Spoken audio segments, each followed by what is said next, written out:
is you wring it out. Basically, so you take like on a log or Hi there. a metal Hello. pole, How are you doing? Good, how are you doing? fold Good. it over Would the you like pole, and see then inside fold any of the it buildings? I would love to, yes. Amazing. Okay, why don't we start over here? Okay. Have you been to Fort Carlton before? I didn't even know this existed. Oh my goodness. I Amazing. literally picked the location on the map and followed, and I ended Oh up here. wow. So, Okay, were you the one on the motorcycle? Yep. Okay, amazing. So do you know anything about Fort Carlton then?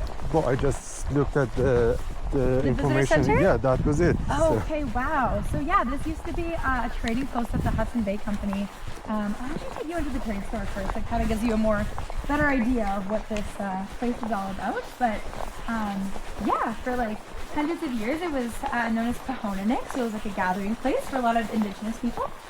And then eventually, because it's super close to the North Saskatchewan River and by the Carlton trails, so it's really close to two major highways, it was turned into a Hudson Bay trading post.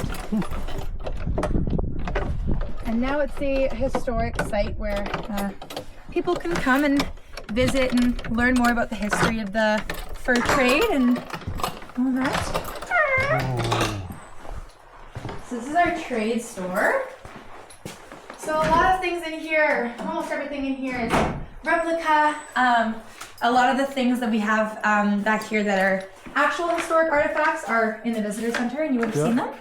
But yeah, a lot of this stuff is just like replica to make it look like it would have back in the day.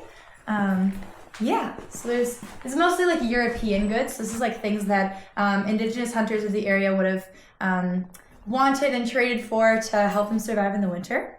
So yeah, like we have our flintlock gun here. We have a bunch of different traps, different sizes of leg traps there. Yeah, another trap here. A lot of this stuff is like material for the gun. Like we have our lead shot here. Yeah, this is just like a replica gun as well, but I can show you how it works. I love showing people how it works. okay. Yeah, but so it has like a little piece of flint in there, and then this guy is our steel hammer. So when you pull it back, basically what this does is it like loads it up so that when I pull the trigger, this piece of flint will strike against the steel, and that'll create a spark, and that shoots out that lead shot. And then combined with the gunpowder, that like creates, you know, a little explosion that allows for it to actually shoot. But it looks like this. Did the spark go off? I don't know if you could see the spark, but right here should be. There we go. Yeah. So that's kind of how that guy works. That seems heavy. It's not too heavy. Yeah, I don't know. Again, it's a replica, so it's not like it doesn't have all the same materials that the actual one would. But no, it's not too bad. Yeah. And that flint and steel there is like the same. Like that's how they would start fires back in the day too. So we have. Oh. Yeah. There you go. Yeah. So that was one way to start fires, especially like back in, you know, like in the winter when matches and things would like get wet in the snow. Sure, this was a way that they could start fires regardless. Interesting. So yeah. Yeah, if you have any other questions about what any of this stuff is, I can answer those. How come it's so cold in here? That's an excellent question. I'm wondering the same thing. It is so cold in here. I have to work my whole day in here. But no, it's just like it's not very well insulated. So. But it's colder than outside. It literally is colder than way outside. colder than yeah, outside. I'm not totally sure why I get super cold in here, but all the buildings are like that, unfortunately. Fair enough. So yeah, but it's gonna be nice in the summer when it's like actually super hot outside, and I'll get to come in here and give tours and things, and you know it'll be a nice break from the heat. But right now I'm like bundling up every day for work. Yeah. Yeah, fair enough. It gets pretty cold. Yeah. You want to continue on? Or? I would love to continue. Okay. Yeah. Amazing.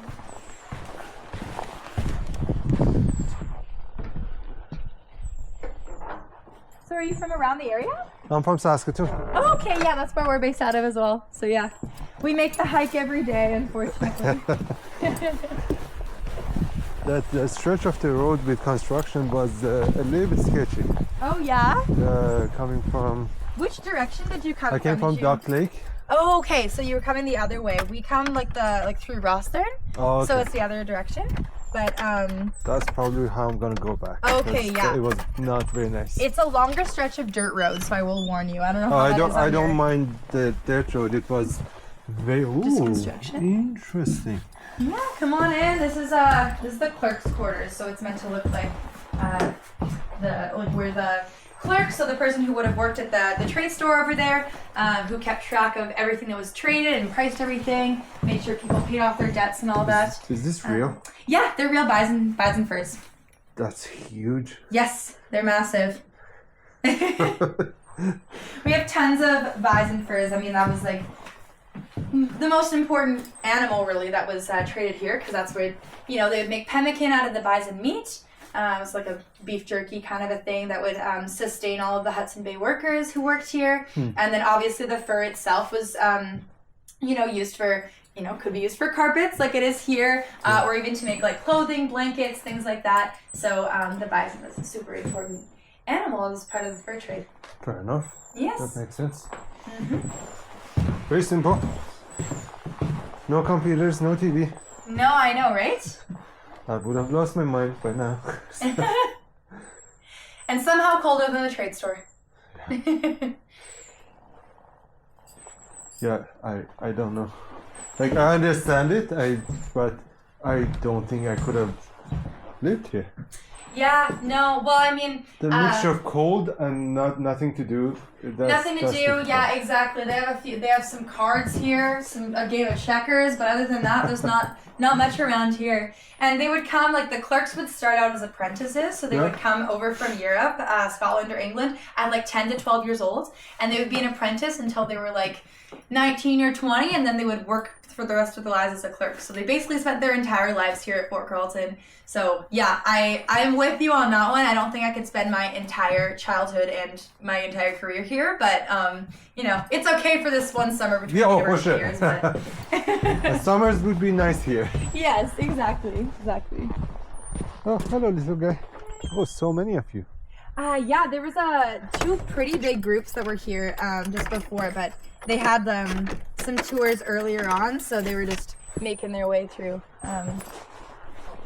like these buildings and stuff, which is more kind of like self-use. But I can take you into the last like loft building over there. That's our fur store where we keep all of our animal furs, or more of them anyways, because we have tons of them everywhere, as you've seen.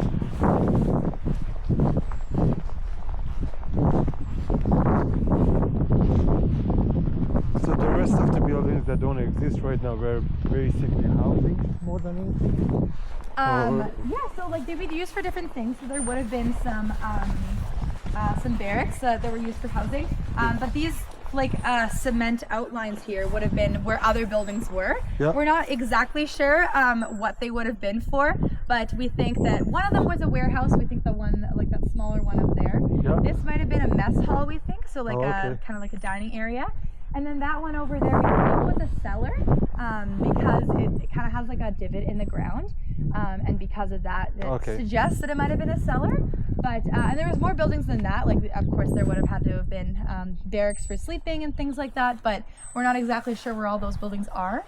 But just through like archives and written documents, they did their best to recreate this as close as possible to the original. Including giving us really, really old keys that are really difficult to open doors with.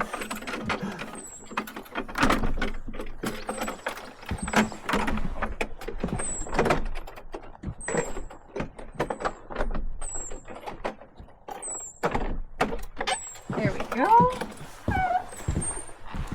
Okay, so this is our fur store where they stored all of the furs that the hunters brought in over the winter.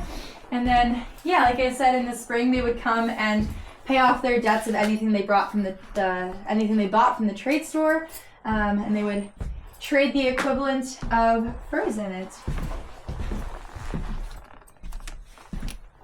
These are muskrats. They're not, I don't think the actual like hides like this would have been sold in the fur trade, but it's just to kind of show the animals that would have been hunted in the area, the things that were around, the things that were desired in the fur trade.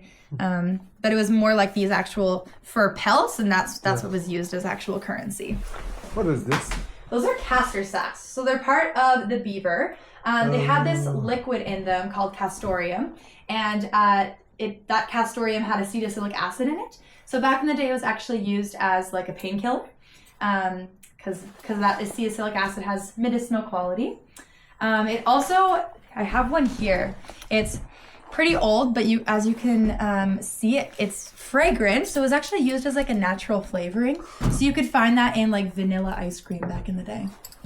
Really? Yeah, well, not the sack itself, but yes. the liquid inside of it could be used as a flavor. Interesting. Yeah. And what is the big machine? No, that back there? machine over there is a fur press. So to package all of these furs up and send them off into York boats or Red River carts, how they would be taken from one fort to the next, they'd be packaged up in these big fur bales. So to compress those furs in their, expanded form, I guess, and to compact them into something more tightly packed like this, they would use something like this. And you would turn this, I could turn it, but it makes a really obnoxious squeaking sound when I do. But basically, when I turn this will lift up. You can slide your furs in there, and then I tighten it, and it presses all of the fur out so that I can go into something more compact like that. Wonderful. Yeah, and then they'd be tagged with one of these tags here, and it's kind of like a luggage tag on a suitcase, but it gives you all the information. So this says that it's from 1866 because the fort was open in the 1800s. HB obviously means Hudson Bay Company.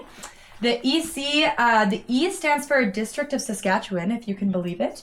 That was just the letter that they used to represent Saskatchewan. And then C is for Carlton, so it's just Fort Carlton in the District of Saskatchewan. And then the 64 here is the batch of bales. So if they had like 100 bales that they were sending out in a season, like bales like these, this would been the 64th one. And then 85 pounds is just obviously the weight. They'd all weighed like around 90 pounds, some a little bit heavier, some a little bit lighter, but in that range anyways. Interesting. Yeah. Wonderful. Thank you. Yeah. There's also an upstairs. There's just more furs up there. You can check it out if you would like. I think I'm gonna You're pass. okay? These boots are not No meant worries, for going no worries. upstairs very easily. Yeah, so those are all of like the visitation buildings that I have locked up. But we have those are just like some stables that has a little bit like there's some signage in there, so you can check those out if you want.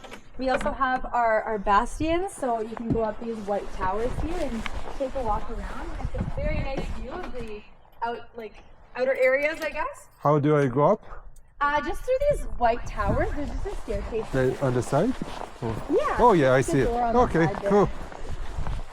Yeah, Cool, I'm and excited to go there. We'll be back in the visitor center if you have any other questions. And Thank yeah, you but very you're more much. than welcome to take a look around. I And appreciate your time. yeah, Thank for you. sure. It was wonderful. Amazing. Yes. Okay, thanks.